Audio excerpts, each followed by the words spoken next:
ಎಡ್ವಿನಾ Mount ಬ್ಯಾಟನ್ಗೆ ಗೌರವ ಸಲ್ಲಿಸಲು ಜವಾಹರ್ಲಾಲ್ ನೆಹರು ಭಾರತೀಯ ನೌಕಾಪಡೆಯ ಹಡಗು NS ತ್ರಿಶೂಲ್ ಅನ್ನೇ ಬ್ರಿಟನ್ಗೆ ಕಳುಹಿಸಿದರು.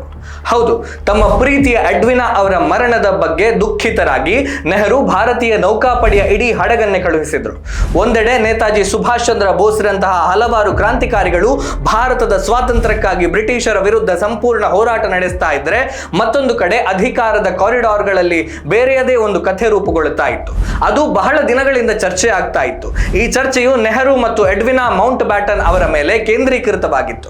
ಸ್ವಲ್ಪ ಸಮಯದೊಳಗೆ ಈ ಪ್ರೇಮ ಕಥೆಯು ಎಷ್ಟು ವ್ಯಾಪಕವಾಗಿ ಹರಡಿತ್ತು ಅಂದ್ರೆ ಅದು ಇತಿಹಾಸ ಮತ್ತು ರಾಜಕೀಯದ ನಡುವೆ ವಿವಾದಾತ್ಮಕ ಅಧ್ಯಾಯವಾಗಿ ವಿಕಸನಗೊಂಡಿತ್ತು. ಕೆಲವರು ಇದನ್ನ ಕೇವಲ ಸ್ನೇಹ ಅಂತ ವಿವರಿಸಿದ್ರೆ, ಇನ್ನು ಕೆಲವರು ಇದನ್ನ ಇತಿಹಾಸದಲ್ಲಿ ಹೆಚ್ಚು ಚರ್ಚಿಸಲ್ಪಟ್ಟ ಸಂಬಂಧಗಳಲ್ಲಿ ಒಂದು ಅಂತ ಪರಿಗಣಿಸ್ತಾರೆ. ಮಾರ್ಚ್ 1947ರಲ್ಲಿ ಬ್ರಿಟಿಷರು ತಮ್ಮ ಆಳ್ವಿಕೆಯನ್ನ ಅಂತ್ಯಗೊಳಿಸಲು ತಯಾರಿ ನಡೆಸ್ತಾ ಇದ್ದಾಗ ಬ್ರಿಟನ್ ದೇಶದ ಅಂತಿಮ ವೈಸ್ರಾಯ್ ಆಗಿ ಸೇವೆ ಸಲ್ಲಿಸಲು ಕಳುಹಿಸಿದ್ದ ಲಾರ್ಡ್ ಮೌಂಟ್ ಬ್ಯಾಟನ್ ಎನ್ನುವ ಹೊಸ ವ್ಯಕ್ತಿ ಭಾರತಕ್ಕೆ ಆಗಮಿಸಿದ್ರು. ಅವರೊಂದಿಗೆ ಅವರ ಪತ್ನಿ ಎಡ್ವಿನಾ ಮೌಂಟ್ ಬ್ಯಾಟನ್, ಅಂದರೆ ಅದಾಗಲೇ ಬ್ರಿಟಿಷ್ ಸಾಮ್ರಾಜ್ಯದಲ್ಲಿ ಪ್ರಭಾವಿ ಮತ್ತು ವರ್ಚಸ್ವಿ ವ್ಯಕ್ತಿತ್ವ ಅಂತ ಪರಿಗಣಿಸಲ್ಪಟ್ಟಿದ್ದ ಎಡ್ವಿನಾ ಅವರು ಇದ್ದರು. ಭಾರತಕ್ಕೆ ಬಂದ ಕೆಲವೇ ದಿನಗಳಲ್ಲಿ ಜವಾಹರ್ಲಾಲ್ ನೆಹರು ಅವರೊಂದಿಗೆ ಅವರ ಸಂಬಂಧ ಆಳವಾದ ಭಾವನಾತ್ಮಕ ಬಂಧವಾಗಿ ವಿಕಾಸಗೊಂಡಿತ್ತು. ಈ ಯುಗದ ಅನೇಕ ಜನರು ಈ ನಿಕಟತೆಯನ್ನು ಗಮನಿಸಿದರು.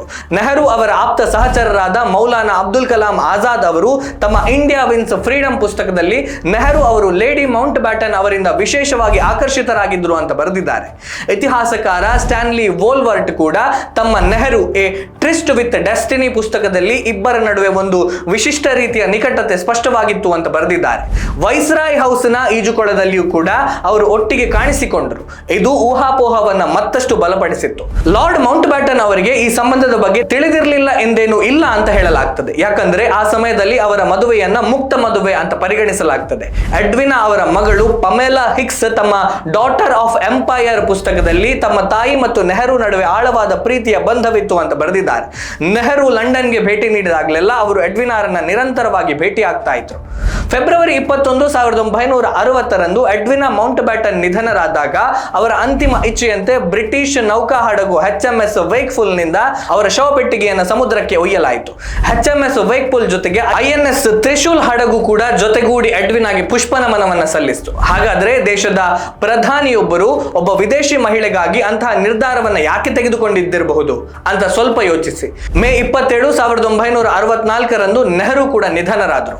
ಆದರೂ ಈ ಪ್ರೇಮ ಕಥೆಯು ಇತಿಹಾಸದ ಪುಟಗಳಲ್ಲಿ ಇಂದಿಗೂ ಜೀವಂತವಾಗಿದೆ.